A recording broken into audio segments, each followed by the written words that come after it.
नमस्कार दोस्तों, कैसे हैं आप लोग। ऊपर वाले के दया से एकदम आनंद मंगल होंगे। आज हम आपको सुनाने जा रहे हैं श्रीमद् भागवत महापुराण की कथा।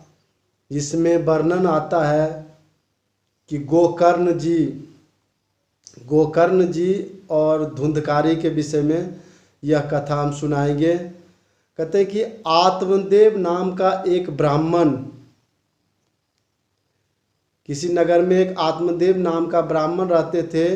वो पूजा पाठ करके जो है अपना निर्वाह करते थे। उनकी पत्नी थी धुंधली। उनकी पत्नी का नाम धुंधली थी।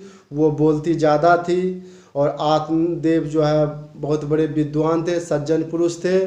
पूजा पाठ करा के अपना जीवन निर्वाह करते थे। इस तरह जीवन व्यतीत करते थे। समय बीतता गया, उनके घर कोई पुत्र रत्न की प्राप्ति नहीं हुआ। फिर वो आत्मदेव जो है उदास रहने लगे। जो घर में कोई पशु पालते, गौ पालते, उसके भी बच्चे नहीं होते, वो भी दूध नहीं देती। और जो कोई फल कुछ लाते घर में, वो जल्दी सड़ जाता। इस तरह जो है आत्मदेव बहुत दुखी रहने लगे और सोचने लगे कि मेरा जिंदगी व्यर्थ ही है, कि बगैर संतान का तो यह जीवन किस काम का। एक दिन वो अत्यंत दुखी हुए और घर से निकल पड़े और चलते चलते बोले कि अब मुझे यह जीवन नहीं जीना, अब जो हम अपना जीवन त्याग देंगे। और चलते चलते एक जंगल में पहुँचे, एक पेड़ के नीचे। और वहीं पे वो बैठ के बहुत विलाप करने लगे, रोने लगे कि मेरा जीवन का धिक्कार है, कि बगैर संतान का यह जीवन जो है, यह गृहस्थ जीवन व्यर्थ ही है। इतने में उनका आंख लग गया। आत्मदेव जी, ब्राह्मण आत्मदेव उस पेड़ के नीचे सो गए। वहाँ एक त्रिकालदर्शी सन्यासी आए। जब उन्होंने देखे आत्मदेव को, बोले कि हे ब्राह्मण, तुम क्यों इतने दुखी हो, कौन हो तुम। तब आत्मदेव ने अपनी सारी कथा सुनाए। बोलो बगैर संतान का तो हमारा यह गृहस्थ जीवन व्यर्थ ही है, अब हम जीना नहीं चाहते, हम अपना प्राण त्याग देंगे। यह सुनकर वह त्रिकालदर्शी संत जी बोले कि देखो, मैं तुम्हारा भविष्य जैसा कि देख रहा हूँ, तुम्हें 7 जन्म तक कोई संतान का सुख नहीं लिखा है। तुम व्यर्थ ही जो है कर रहे हो, व्यर्थ ही जो है तुम विलाप कर रहे हो। नहीं, मुझे चाहिए, मुझे संतान जो है चाहिए, आप कैसी कृपा करिए। संत जी ने, वो त्रिकालदर्शी संत जी ने एक फल दिए। बोले कि जाओ, इस फल को अपने पत्नी को खिला देना, उससे जो है तुम्हें एक दिव्य बालक प्राप्त होगा। और आत्मदेव एकदम हर्षोल्लास से, खुशी से एकदम आए और अपने पत्नी को बोले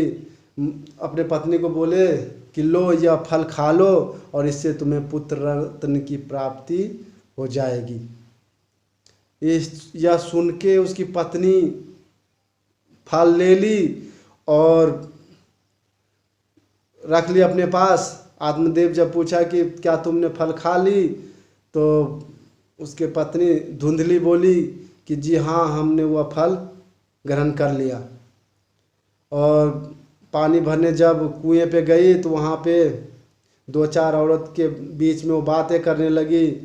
यह जो है कभी चुप नहीं रहती थी, बोलती रहती थी। इस तरह जो है जब बातें करने लगी, बोलो अब तुम्हारे तो चौथेपन है, इसमें तो बोलो प्रसव का जो है कष्ट बहुत होता है, तो यह तुम कैसे सहन कर पाओगी।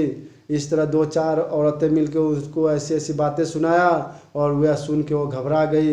बोली कि यह फल हम नहीं खाएंगे।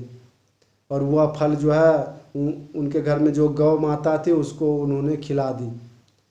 और उन्होंने एक योजना बनाई और अपने बहन के घर चली गई। उसकी बहन भी गर्भवती थी।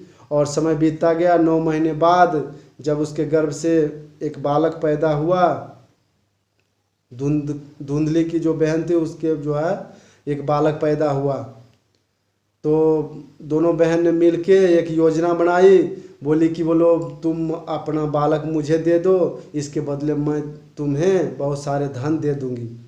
इस तरह जो है विचार करके, और 2-3 महीने बाद वो अपने घर को ब्रह्मन देव को सूचना भिजवाए कि बोलो हमें जो है एक पुत्र रत्न की प्राप्ति हुआ है।